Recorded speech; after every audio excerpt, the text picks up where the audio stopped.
Hey guys, it's James with This Beautiful Crazy Life. Welcome to the channel. If you're new to the channel, we explore politics, theology, big ideas, media from a Christian lens to try and empower the saints. If that interests you, make sure to like and subscribe and share with your friends. Justin Bieber was right. Probably the most right he's ever rightly been in his right life. I don't know if that was funny or not at all, but we're going to keep it in because it sounded interesting. Recently, Justin Bieber did an interview with GQ, and it's pretty interesting. It just sort of talks about his album and his life and sort of these things and what he looks forward to, and he talks about his faith journey. It's a really long interview, but it's actually quite worth to read if you're interested in that type of stuff there. But he talked about a lot of things, and one of the things he talked about was his Christian faith and his relationship to mega churches and how a lot of pastors put themselves on this pedestal. Talked about just this idea that a lot of pastors see themselves as having this closer relationship with God when it's available to anyone, because like the Christian spirituality faith journey, to be part of this faith, we all have access to the living God, like all of us, right? And I think he's spot on. I mean, we can see this in a lot of big churches where the entire culture blows up because the pastor sort of led this very unhealthy church and empowered his leadership to also lead people into very unhealthy spirituality. And I think he's spot on. But I think there's more. And I haven't heard a lot of people talk about this aspect of us Christians and our responsibility and how we lift up our pastors on these pedestals. I one time went to this church service, and this was before I was a Christian. This is over 10 years ago, but always stuck in my mind. It was one of the reasons I was an atheist. And I was at this service, can't remember how I ended up there.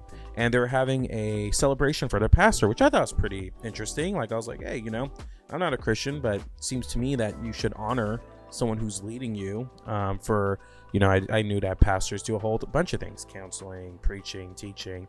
Might not have been a Christian, but I understood that, and I was like, that seems pretty cool, especially since this particular bishop was been in charge of this congregation for about 30 years in this statewide area. And during this anniversary event, you had the congregants, they were getting out money and they were throwing it to the feet of the pastor. Like, just everyone's just throwing money at the feet of the pastor, and he's sort of on this platform in his big chair. And I thought, that seems kind of gross to me. Now, I'm not here to offend anyone. If you belong to a congregation or denomination that way, I understand that you're trying to, honor your pastor. And I think in our culture, we could definitely honor our church leadership a little bit more in a lot of ways, but it has to be healthy. So, and that's a very hard line, right? Because some problem what church cultures have is that they really don't honor their church leadership at all. It's so down to earth, right, that we don't even show honor to our pastor. I've been to churches like that before. Well, yes, the pastor is a regular person, but think of all the work he puts in. He helps with family issues. He writes a sermon every week. He does research, counseling. He's doing a lot of things, especially kind of the way modern churches run, is that you kind of have to also have some sense of how to operate organization in general. And so knowing things about finances, because most churches can't even have full-time staff. And if you're in a large church, you're in charge of things like facilities, counseling, schools, all this stuff there. To a certain extent, all these things there, even with your different pastors and ministry leaders and all that staff there, it can be a lot of work. And quite frankly, a lot of churches don't pay their pastors enough because seminary is extremely expensive. A lot of pastors are bivocational, and depending on the congregation and area you're in, you're probably being underpaid for giving people free counseling, being there, doing funerals, weddings, all that stuff there, to be involved in many people's lives. So in some sense, I don't think we honor our pastors well. On the other sense, you kind of have this extreme where you basically elevate the pastor a lot, where that pastor you're so dependent on that pastor's spirituality that you don't even have a relationship with God. And those two extremes are both really bad, because it's going to lead to either your downfall or it's going to lead to the pastor's downfall. If you don't honor that person at all, if you give him nothing but criticism because you don't like a thing he said on theology and all that stuff there, Oh my gosh, you know how weighty that can be?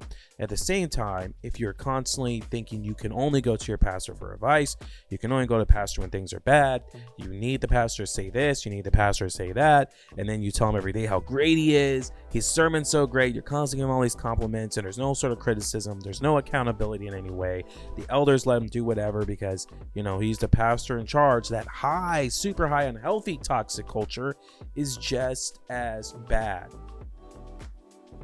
Okay, you don't want people to be on this pedestal, but you do want to honor them for their leadership. And you also don't want to just think they're just some every average day person, because they are leading you and they're dedicating their lives. I don't think people realize when you're an elder or pastor, you are basically saying that you are willing to die for your congregation. It's serious stuff. I mean, that's why the book of James says, hey, be careful of those who want to teach. You'll receive more judgment. This isn't like, if you actually take the word of God seriously, this is a serious role and a serious calling. So I think there's a happy medium somewhere in there. I don't think just that a lot of these pastors who sort of end up in these positions are just people who, were super ambitious and did all this stuff. So they're like, I'm going to grow a church. I think a lot of people go in for the right reasons.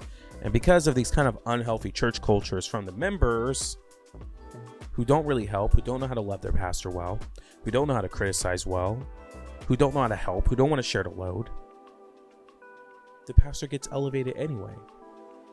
And then if you're constantly being criticized and all this stuff there and get no honor at all, yeah, you might walk around with a chip on your shoulder.